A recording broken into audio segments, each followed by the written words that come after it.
As we know, New Mexico is an extremely diverse people and community. And we've heard a little bit about how that history and the ancestral stories have been shared over time. Our next speaker, Miguel Tórrez, has been the driving force of the New Mexico Genealogy Society's DNA project.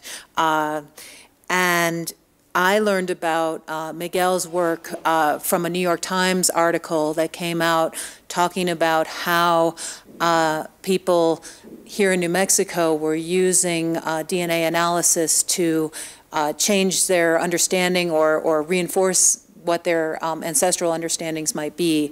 And I just found it so fascinating. So without any further delay, I want to introduce Miguel. Thank you.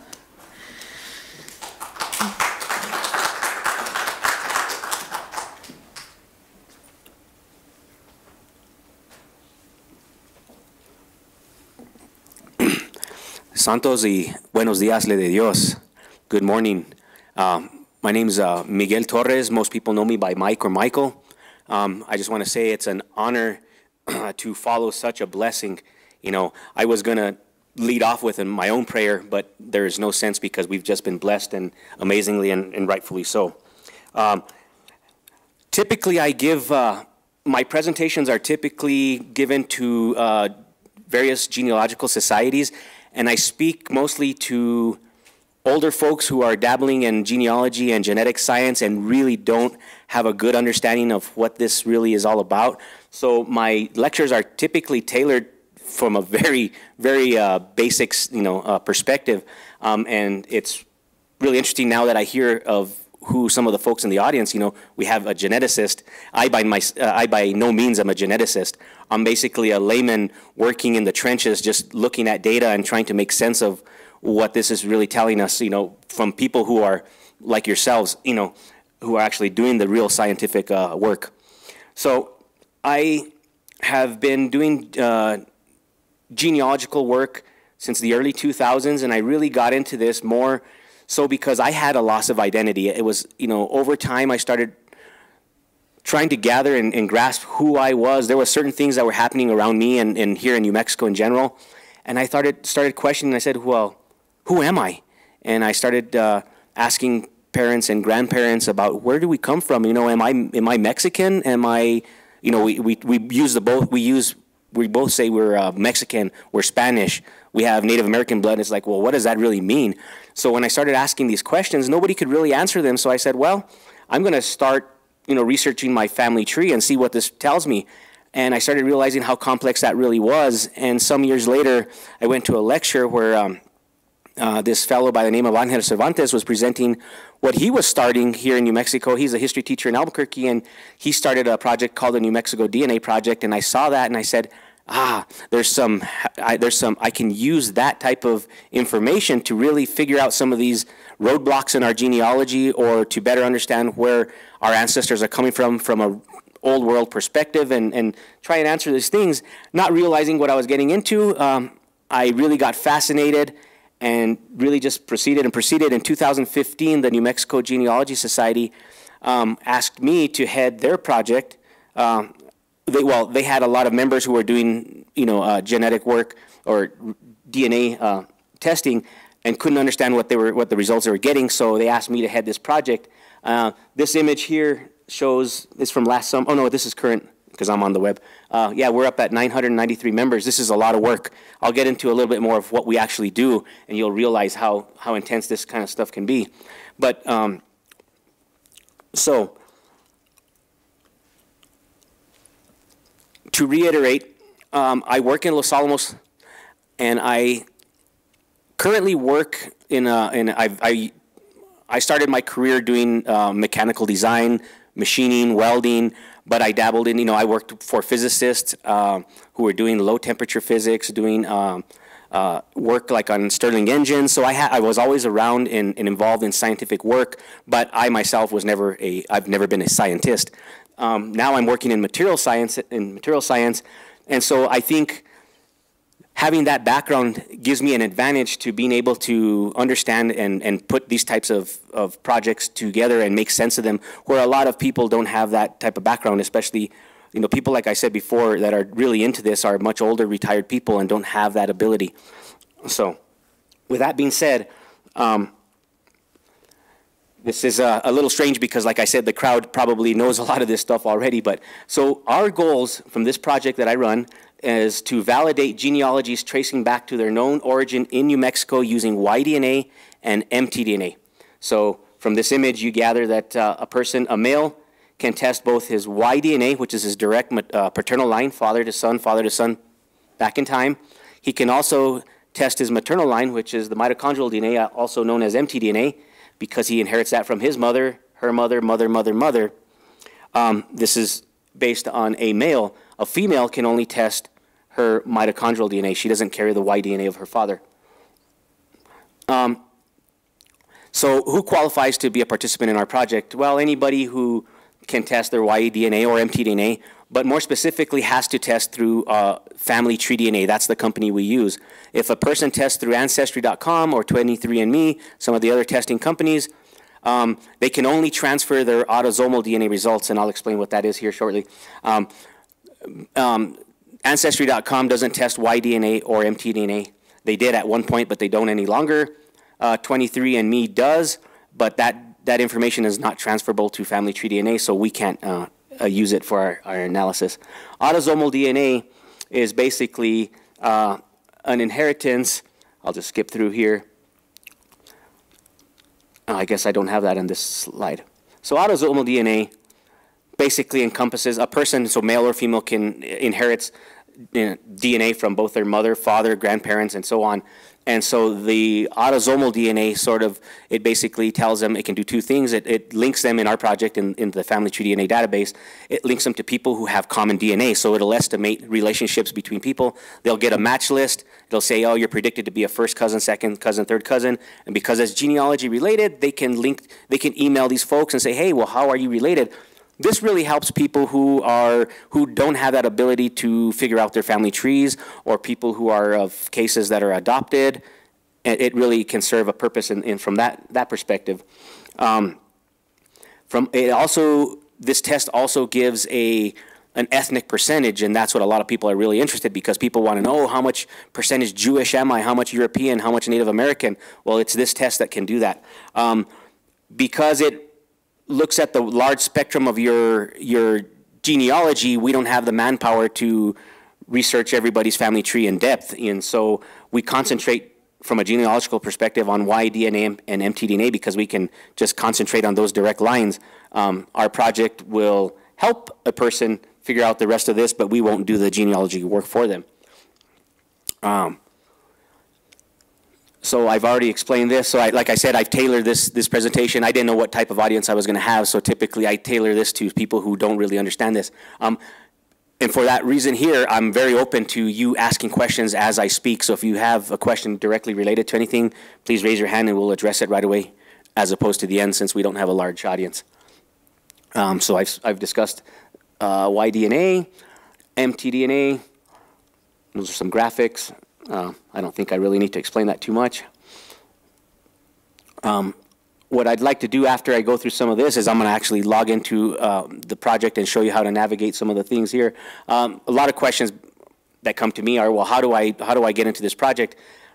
The easiest, there's direct ways to get to our project. We have a New Mexico Genealogical Society homepage.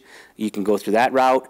The most simplest and easiest way to find what we do is just to Google my name, or to Google New Mexico Genetic Genealogy or NMGS DNA Project. Any of those hits will get you to exactly where you need to be. This is a view of our homepage. There's a link there. There's a join tab, but there's other tabs here which I'll get into if I get to log in. This is the New Mexico Genealogical Society's homepage. We have our own tab there, which basically reiterates some of the stuff that's on our Family Tree DNA page and gets you to the same thing. There's just multiple ways to get to this information. That's the second page there. Our project requires a join form, and what that does is, I'll show you, it basically, somebody who tests gives me this form, and it says how I can share their information, because the whole goal is to try and make connections through genealogy. And if there's a lot of people that have matches, and what I need to do is communicate with people, use this information and write to all these people that are matching, or to people I collaborate with. So that join form really gives me the authority to share this type of information. You know, there's obviously ethics in this type of work, so I have to be very careful what I share and what I don't share. So this is a join form. You know, it's basically kit number, email, and how I can share this information. Can I share it publicly through the matching system only, or none? Most people don't pick none, because most people do this because they want to learn something and want information shared. Genealogy form, I don't know why it's that way, but anyways, it's really simple. A person, so for a Y DNA, this would be a male. In my case, it'd be my name. Then the next generation would be my father and mother. Next generation would be my dad's father and mother, so on and so forth. And then a list of sourcing. So what we do is, once we create this document, we basically list all the sources, and in the center section, it's the dates. So it's a really elaborate, or we try to make it a really elaborate genealogical path with sourcing information, whether it's taken from extraction, sacramental extraction books, or microfilm, or however the case may be. But what we do is we try to validate these genealogies as best as possible. And if we don't, what we do is, a lot of people use internet sources, Ancestry.com, and they'll send me stuff and say, oh, my lineage comes directly from the first, you know, Salazar in 1598, and when we do the genealogy, they really can't even get back past 1850. So we make sure that we're representing a known ancestor and in a given place and time, and not some, you know, supposed colonial ancestor. Okay. With that being said, this is an image from our project. Like I said, I'll log into the project, but what I've developed is, if somebody logs into this project, there's a public view, which doesn't give personal names. It gives a kit number, the surname tested, so that's basically the last name of the person, and then what they are claiming as their paternal ancestor. And so in a lot of cases, when a person does this testing, they enter that information themselves, and then through our project, when we validate these lineages, we will either validate that or change that last known ancestor. So for any lineage that we confirm, I put an asterisk sign at the very beginning, and so that's on our homepage. There's a little statement about that. So if somebody goes through this project and sees that asterisk, they know that that kit number and that person tested has a validated lineage to that paternal ancestor. And then the country of origin is not really of importance. The haplogroup, that's basically, a haplogroup is a world population assignment. So basically, is it a Native American assignment? Is it an African? Is it Middle Eastern, Eastern European, Western European? That's what it is. And it's not clearly defined here, but there's ways to get that information. In this case, I'll just note this here. This is pretty interesting, because the Q haplogroup is found specifically amongst Native Americans. But it is found in some Eastern European populations as well as Middle Eastern. And so just because a person results in Q, if it's Q3, Q3 is a subclad which is only found in the Americas, so that is Native American. If you fall under QM242, it could be Native American, or it could be found in these other populations. So you have to have more refined testing to figure that out. And in this case, this fellow, he had first resulted, you can see there's 3 of these folks with the Sanchez name and all claiming the same ancestor. Well, they're all very closely related. They all resulted QM242, but the first guy we upgraded to what's called a big Y DNA test. So it basically tested his DNA entirely to refine it. And what it refined it to was, he actually refined it to a subclad that is Eastern European. So we proved that this line was not Native American, but was had origins to the Middle East. So it's not. So somebody could easily assume by just seeing QM242 and say, oh, that's a Native American line. In this case, it's not. So I'm going to jump around. So I'm basically here at the end of this slide. I can get into another project, and I'm going to go online. So like I said, these are 2 easy. There's my email. There's the NMGS website. There's multiple ways to find me. But what I'd like to do now is, so let me close this PowerPoint. and I'm going to, this is the, so I'm online. This is our homepage from the Family Tree DNA webpage. So you've got multiple options here. There's an overview of what we do. There's the background of what we do, our goals. Some of this is duplicated a few times. And then there's results. And this is that statement where I say that an asterisk at the beginning of the name, basically confirms that this line is validated. But this is I'm not logged in. Yeah, I'm not logged in. So as an administrator, so this is what the public would see. Here's something that's, okay, so we're going to get to the DNA results. So Y-DNA is direct paternal lines, mtDNA is direct maternal lines. So if we look at this classic chart, this is going to give us the database in its entirety. I know I have a lot more samples than 500, so I'm going to change this to 1,000 just to give us the whole spectrum. Once that loads, here we go again. So interestingly enough, you'll see this, let's see, the Madrid, the fourth or fifth guy down, was just recently validated. It's a Madrid line that was traced to the 1750s as a Madrid, and just within the last couple weeks, we made some genealogical discoveries. So the DNA, CP39 is Native American without a doubt. And it's typically found in high frequency amongst Athabascan people, so Navajos, Apaches, and some other tribes of that origin. So we had this idea. We said, okay, we know this is a Madrid family line. It ends in 1750. We know it's of this Native American origin. But through some genealogical work, we were able to actually find some documentation that just, like I said, within the last 2 weeks, that showed that this Madrid fellow was actually the son of Miguel Pacheco, listed as an Apache. And the reason he took the Madrid name is because his Apache father died like in 1747 or something like that. And his mother immediately married, like with 5 months later, married a Madrid man. And so the few Pacheco kids were taken into the Madrid family and used the family name. So from a genealogical perspective, most historians and genealogists have always ended this family line at 1750. And lo and behold, through this work, through DNA, and through this, we have attached this to a known Apache person of the early 1700s, which is pretty amazing.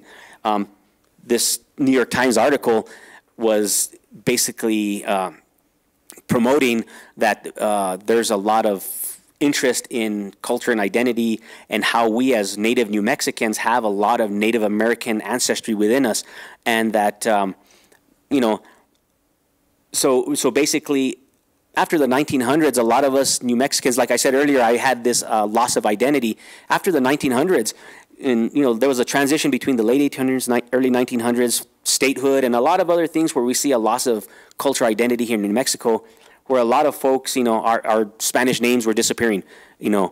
From Miguel, we're now Michael, we're now John instead of Juan, and there was this transition of these types of things. So what we kind of, in the work I do, we call this, there's a Spanish myth, in that we think we're all from royalty and we're from these very deep and far, prosperous Spanish lines. But lo and behold, we realize, when you do this type of work, we're very mixed. Even those first settlers that came especially after de Vargas, were a very mixed people. And so it's not surprising when you know that you see this type of stuff happening or coming out in the work, with these Native American. And I'm only talking paternal. When we see the autosomal and we see Native American percentages, I'll show you a little more there. That even is less surprising. Are there any questions at this point? No, that's good. So I can scan down here. So are there Native New Mexicans in the crowd? We got 1, 2. Okay, so for folks like you who are interested in genealogy, you build your family tree. Even if you don't do your DNA, you can go to a web page like this and say, hey, well, I have Roybal in my family tree, or I have Espinosa on my family tree, or whatever the case may be. And you can go down the line here and say, hey, you know what? There's a guy here who is a Roybal, and he's got a validated line to the first Roybal, and this is what his DNA is. We can come on over here to LM LM20. So LM20 is a genetic, is a haplogroup that's found, this is what I was told amongst my own personal research, it's found like in Syria, Turkey, and I don't know if it's restricted to those areas, but it's that type of origin. And the question would be, well, you know, this family line came from Spain. You know, what was their position in Spain having had that origin? Well, we know that humans are fluid, right? They moved around.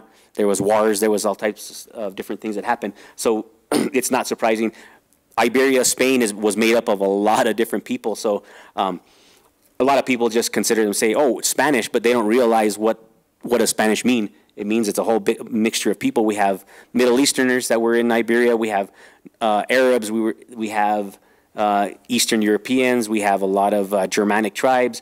My paternal DNA just recently, as of last year, has been narrowed down through big Y DNA testing to be of Greek origin.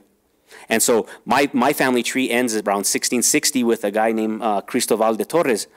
And there's a lot of, and it's validated because we've got a lot of Torreses tested to confirm this. But we can't get back beyond 1660. And the guy in 1660 says he's a native of New Mexico. So that means that he was born in New Mexico, but who was his father? So when we look at who the possibilities are, there's only a few possibilities. But after some years, I got a lot of DNA matches to these guys with the name Griego. And I thought, well, that's pretty interesting. However, these Griegos could only be traced to the early 1700s, and their lineages got stuck. But through this big Y DNA testing and having this known link to Greece, now I'm wondering if we're not really, this Torres branch is not really Griego.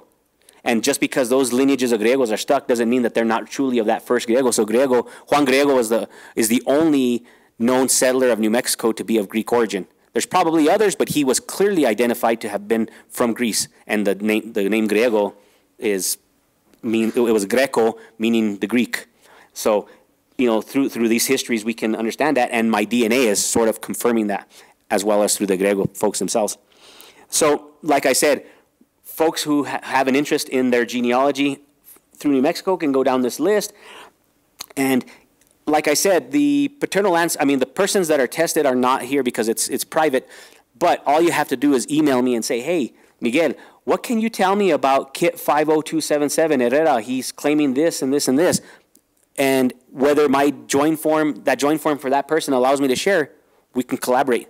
And you can learn more about what otherwise you can learn about your ancestors through this. If, you know, in a lot of these cases, you don't really have to, you know, if it's validated, there's not too much, you know, you can do. One of the things that I can tell you is that a lot of these, especially the validated lineages, we work very hard through our society to create articles and publish them in our journal. We have the New Mexico Genealogist is a journal that the New Mexico Genealogy Society publishes quarterly. So there's four journals per year. We try to put at least 1 or 2 DNA articles in that journal. And so we try to get this out there. I also have a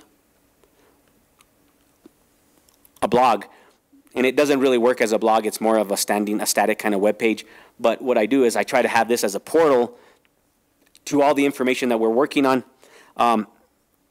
So I've got news and stuff like this, but here, you know, I try to post. So when articles are published, not everybody has access to them or knows about them, but through here you can say, you know, I can do a synopsis of what some of these articles are and direct you how to get those articles. So this blog here is really popular. A lot of people really like this. And in some cases I have the ability to actually host some of the articles.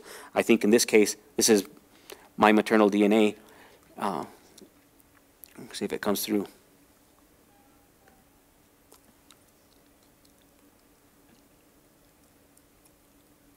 I guess it doesn't like it, but we can look at some of these. So here's I was talking about my paternal lineage. So there's this little thing I wrote about. Was Cristobal de Torres really a Griego? You can read up about this. But what I do is then I get you to an article that was written. You can log on to this one. I was actually able to host. So you click on that, you get the PDF article. Further down the line. Let's see, let me go back up here. Oh, this one's probably a good one here. So this is not always my work, it's just work that's being done by it. You know, I collaborate and I rely on people that are doing this type of work wherever they are. And so this is work done by somebody else, but I have at least the avenue for folks. So when somebody emails me and says, hey, I have a question, I don't know how to figure this out. You know, I can't answer 993 people. So what I do is I just tell them, hey, go to my blog. Here's the link. You can read this yourself. And this is, you know, I have my results. Basically, what do I do now? So they can click on something like this and get themselves to a PowerPoint that really talks about some of these things. What is genetic genealogy? So, you know, like I said, this is just a portal for information. The thing that I really, really rely on are stuff like this. Peer-reviewed journals. So here's a list, so especially from the Native American. So this one's really important because this is mtDNA. So 85% of all maternal lines, we talked about maternal lines, which are mother to mother to mother. Here in New Mexico, for people who can trace their lineages to colonial New Mexico, 85% of those results result in Native American foremothers. Makes sense. It goes along with what we know about New Mexico history. Many of these Spanish guys didn't bring women, so they mixed with the first, you know, they mixed initially in Mexico. Those who didn't there or came up as sons of these, you know, mestizos, mixed with native populations in New Mexico, whether it be Navajo, Apache, Pueblo. There's multiple possibilities here. But what we have here through this view is we can get to peer-reviewed journals that are done on genetic science and looking at this type of work. And it's kind of hard, you know. Not everybody can get through a scientific journal, right? You know, especially like I said before, the typical audience are much older folks, and so this is really hard for them to understand. So they rely on me, and that can be quite quite challenging because, like I said, I have to answer this to a lot of people.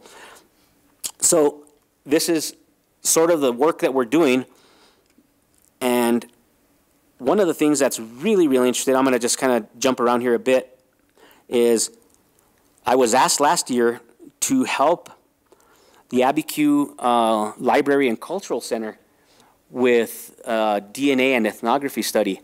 And so you can read this on your own if you get to this blog. But basically what we're doing is, and this is the New York Times article tapped into this. So we in New Mexico, like I said, we know that we have a lot of Native American ancestry in our bloodlines. But there are certain communities that were full-blooded Indian communities that eventually were Hispanicized, if you want to say. But they were known as Genízaro communities, Abiquiu being one of them. There are several others, San Miguel de Vado and Ranchos de Taos had a community. And so a Genízaro was basically a full-blooded Indian who was given special privileges and given community rights, and eventually over time these folks assimilated to a certain degree, but also some of these communities have really retained a lot of their cultural, Native American culture, language, and over time were, you know, for reasons that I really won't get into, have been considered Spanish folks, right? Well, a lot of these people want to know about this complex history, so what I'm doing with Abiquiu is we're testing 10 males and 10 females, and we're doing full range testing on these folks. And what we're trying to gather is their oral histories tell them that they are of these Native American lines. Their genealogies are telling them that they are of these Native American lines. Their language, they practice certain things in their culture. They dance, they do these things which are, you know, that's cultural practice, right? And through DNA, we're trying to, we don't really need to confirm it because it's, in my opinion, it's already confirmed through practice, but we're just looking at it from a genetic point of view and saying, hey, well, what can we learn about those early ancestors? Were they indeed Native American? And I can tell you right now, all the results that I'm getting back, it's all Native American. All the paternal lines, all the maternal lines thus far have been Native American. And through the autosomal, the ethnic percentages, the average amongst New Mexicans, and that, so when I say against New Mexicans, I really think about, so I call it the classic Nuevo Mexicano. What I mean is that a person who is primarily descendant from colonial New Mexico, if your father's line is of colonial New Mexico, but your mother is from New York, you're not the classic New Mexican because that's going to be reflected in your DNA when you do this autosomal DNA testing, right? But I'm talking about people whose the majority of all their family tree is of colonial New Mexico. The average is about 31% Native American. For some of these folks here in Abiquiu, it's coming up much, much higher. So it's supporting their history. I can't really go into detail about that because we'll talk about this for them in the summertime when I get the complete project presented then. So with that being said, I really like to hear what, I really want questions because I can just ramble on about this type of work. So what am I really learning? We're learning that New Mexicans are of a very diverse background. All these early colonial settlers that came to New Mexico, we have some that are from, like I said before, Germanic origins, Greek origins, Middle Eastern origins, African, North African, Arabs. It ranges, right? And maternally, we're finding out that the majority are all of Native American women, right? So it's very diverse. I have to give a lot of thanks to this work. I told you that we have 993 members. It's really, to do one genealogy, I don't know how many of you have done genealogy. It can be quite challenging if you don't have the resources. So you can imagine how how much work we have. And I really, besides myself, I really have only two other folks that are really helping me. One is our board president, which is Henrietta Christmas, and another board member, Angela Lewis. And I get some help from some other folks. What I really rely on, and I don't get that many good genealogies, is I really rely on the people that are testing to give us good data to start with. I do get a handful every now and then that are genealogies that come in that are really solid, and we really just have to go back and look at the books and say, yep, you got it right.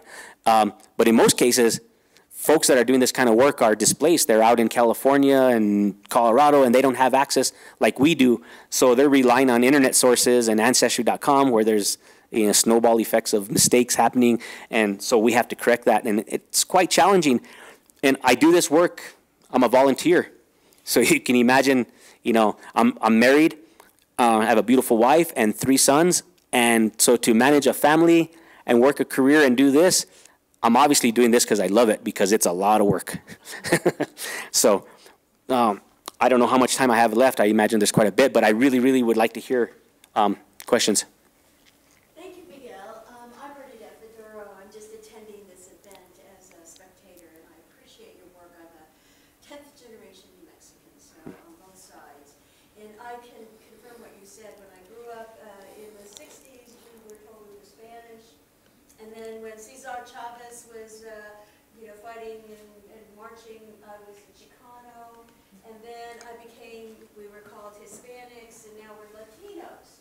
So there really is an issue about the identity. And I did have 23andMe, and it came back confirming about 22% Native American. And I'm wondering if you would join me in a conversation with our new mayor. And I know you're very busy, but I have a brother that just retired. He has a master's degree in New Mexico history. So maybe he could join us to create a much more peaceful way of doing the entrada. And those of you who are not familiar with that, that's the entrance. It's a pageant that has occurred. It's probably the oldest traditional event that happens in New Mexico, and it was done in honor of the Conquistador, which is the Lady of the Blessed Virgin Mary and her conquerors. And what we need to do is to do a story that reflects the reality of what occurred and what is representative in our genes. And Right. I think that we could talk to the Catholic Church and the mayor, the Fiesta Council, with your information, my influence. I did moderate one of the mayoral debates. We could create something that we could all be proud of and participate in a loving and kind way. And I'm really grateful to be here. So I just wanted to applaud you and provide you with some context to help you with this. No, I appreciate that. So I can tell you that early on I started doing this because, like I said, because of cultural, loss of identity or no identity, so to say.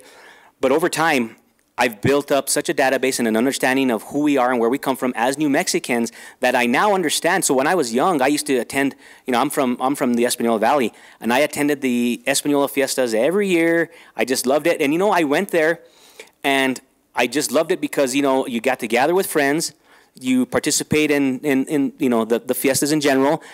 Somehow when I sat there on Sunday when they would do the parade, you know, I really didn't care when I saw Oñate passing me. I was enthralled with the Indians that were walking and the horses and stuff like that. And I didn't, you know, much care about Oñate. And sort of the same thing here in Santa Fe. And I don't want to get into too much of this from the political perspective, but I've been in conversation with a lot of folks recently who are, now in April, I forget the date. It just came on Facebook yesterday or the day before, where there's something happening in Espanola on the Espanola Fiestas. So I'm going to be involved in that. And my perspective is to really just get in there and say, hey, folks, look at who we really are. You know, the history books didn't really reflect who we are, and we need to tell our own history. And through that, it doesn't have to be, like you said, it can be very peaceful. We just need to regroup and rethink what we're doing. And so I believe this type of work and a lot of works that people are doing can play a role in that, you know, and that's what it's all about. Real quickly, and this sort of ties into this. This presentation here was, I'll go through it real quickly, is something that I had created because I was invited last month to speak for the Pueblo Cultural Center in Albuquerque. They really wanted to hear about what we have to say about what we have, you know, like what we're learning about Native American ancestry amongst New Mexicans, right? From the Pueblo people wanted to hear this. So I created this presentation. When we got there, we didn't realize that we weren't presenting. We were just on a panel of speakers. So I never got to present this. But I real quickly will run through this because it has some really cool information about what we're, you know, what we've been learning through the genetic science as well as through the genealogy. And that is, you know, the genetic genealogy is, like I said before, is definitely confirming Native American histories amongst us New Mexicans. Some stuff you've already seen and heard. I'll skip through this. So here, this is really profound. You know, in 1837, and I've got a tattoo on the back of my leg that says La Guerra 1837, and it's to honor the revolt of 1837. And you know, so if you're not familiar with the rebellion in 1837, it's a group of fellows in Santa Cruz called El Canton. They came together. They revolted against the governor, Albino Perez, and there was this, I'm not going to go into all the history, but the guy that these folks, the local people elected, was Jose Angel Gonzalez as their new governor for a very, very short period of time. He was eventually killed. But this record clearly identifies that this fellow was a Genízaro of Taos. So he's the first Native American governor of New Mexico, right? And I'm not telling any new history here. This is pretty well known. But so that's one record that tells us something about Genízaro identity in New Mexico. What I did for this presentation is I went through and I extracted a bunch of records from various Sacramento records, and this one's out of Santo Tomas. And we can see, and these are people that, you know, a lot of folks from these communities today descend from these folks.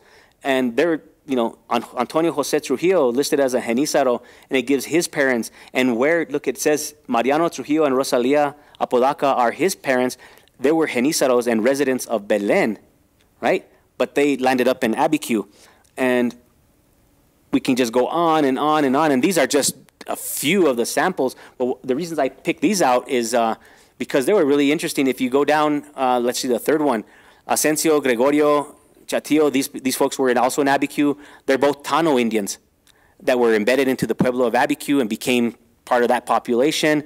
I did work on one of our participants in the Abiquiu study has their genealogy. It's not direct, but it's through their genealogy. They link to this second from the last to this couple, and it's Vicente. He's an Indian of Cochiti, and so. It's just amazing to me to see that, you know, these ones actually have, in a lot of cases, the records for people would just say Native American or Indian or of this Pueblo, but it wouldn't really clearly identify. But in this case, it's really like, wow, man, you're actually identifying a tribal affiliation. The last one says that this is a Ute Indian in 1821. That's Jose Antonio de los Dolores Martin. Ute Indian, criado and that's his, he was a criado in the family of Francisco Martin, and he's getting married to this woman. Let's see here. In a lot of cases, you see this where you clearly, I see a Native American, and then in the wife or vice versa, you see them, the opposing, you know, the spouse being listed as Spanish. So it really shows you the intermixture. You know, I can go on and on. These are other records from Abiquiu. We've got some from Taos.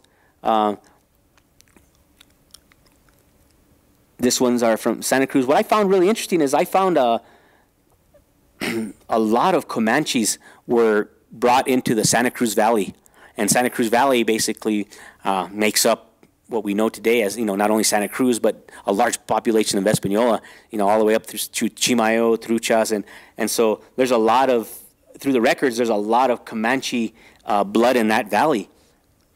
I'll just skip through this stuff here. But what I sort of started to tally, this is not a very good table, but what I did is I took a bunch of records and sacramental books, and I went through and I just kind of did a find, you know, find. Here we have, I can't see it well on my thing either, but, you know, I typed in the word Genízaro, Pueblo, Apache, Comanche, whatever, and for that time period, I was able to tally how many times that word was used in those records, and to me, that's quite significant. You know, the first one in the, okay, we'll go down here, Albuquerque baptisms from 1706 through 1850, which is the second to last on the bottom, on your right. The word Indian, so these are folks being baptized Indian, and what that tells you is they're being Christianized, right? You had 473 in that time period. That's, to me, that's amazing. But this, you know, and these are only this is the small sample of all the records that really exist for this, for, you know, colonial New Mexico. And so there's a few statements I'll make. I don't know the source, but I know it's been said over and over and over that I forget who it was in the 1770s said that a third of the population of New Mexico were Genízaros. And I don't think they meant that they were clearly identified in record as Genízaros, but what it meant was that they were of Native American origin. So a third of the population of New Mexicans at that time were of Native American origin. Outside of Pueblo people, this is talking about what were considered to be the Spanish folk, right? So that's, you know, a third of the population. That's pretty, that's quite a number for me. There's a book by Philip, Nieto Phillips, I forget his first name. Nieto Phillips, it's called The Making of Spanish American Identity in New Mexico. And in that book, there's a quote by somebody in the mid-1800s who says that you can't tell the difference between the New Mexican and the Pueblo Indian, or the Mexican and the Pueblo Indian, that they both wore the same clothes and had braided hair and were very dark-skinned. So, you know, that in itself is more confirmation of our mixed ancestry. And I know I'm not trying to go off topic here, but I'm trying to give you a bunch of perspectives of how diverse and the type of work that we do. So I don't think I have too much more time, but any other questions? I had a question. 2 years ago, we curated an exhibition called Fractured Faiths here at the museum, and some of you may remember it. Soon after we opened the doors, and it's the story of crypto-Judaism, the Spanish Inquisition, New World identities. Right after we opened, we had people showing up at the front desk saying, I'd like to buy a ticket for the exhibition. It's about me. And we heard this comment over and over and over again. And when we started interfacing with some of our visitors more, we heard that some people said, oh, finally, an exhibition about my family. And could you elaborate, please? And they said, oh, well, we always wondered why Grandma, you know, lit candles on Friday evenings and why we couldn't use the phone or the TV on the Sabbath, on Saturday, not Sunday. Mm-hmm. But they were also mostly Catholic. Right. But they also had these other rituals and rites. And, you know, I don't think you can go back through a genealogical study and find out if someone's Jewish or not. Right. You can find out where they're from, potentially, you know, Sephardic Spain, and many of these people felt that that was their lineage. Funny enough, and I was curious if any of these people had approached you to try and dig deeper, but there was also the converse of the converso drive.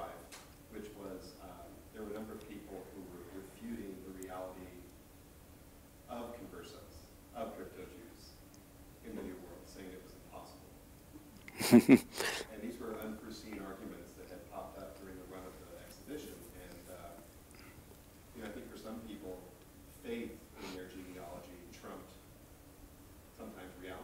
Right. And for some, that's as good as it gets, or that's as far as it can go. I'm just curious. You know, Yeah. So you know, what's interesting is that what I try to profess to people is that DNA is a tool that can help you learn about your ancestry or your origins, right? But it doesn't. DNA is not culture. DNA is not traditions. Those are different, right? And so, just as an example, you know, these folks in Abiquiu who have this deep Native American origin and history, today they're primarily Catholic people. You know, they participate in, they're mano penitentes, you know, they do those types of things, but at the same time, they flip the switch and they become, you know, they do their Native American rituals and stuff like that. And so, yeah, you know, as of late, a lot of the hype is how much Native American am I? You know, that's the hype. But for a while there, and it still exists, but a lot of people really wanted to know, am I Jewish? You know, oh, I'm crypto Jew because this and that and the other thing. But I think at the same time, we have to realize that, you know, I know a lot of families personally who have come to me and asked these types of questions, and they want to know, but they're Catholic folks, and they have these things in their traditions, but they don't really have anything that tells them that today that they're of you know, that they practice Judaism. So the best I can tell them is, hey, it's probably there in your history. But so just acknowledge that, and you can celebrate that if you want to. But that's just a testament to what I'm trying to say is how diverse we really are.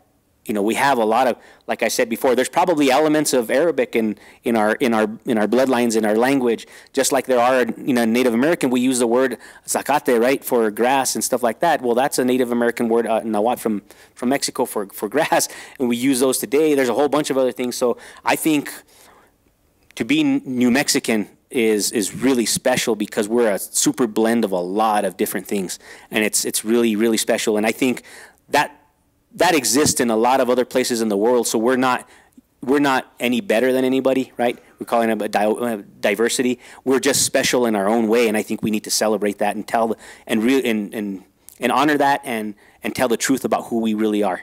And that's kind of what I hope the work that I do is just a piece in that bigger puzzle.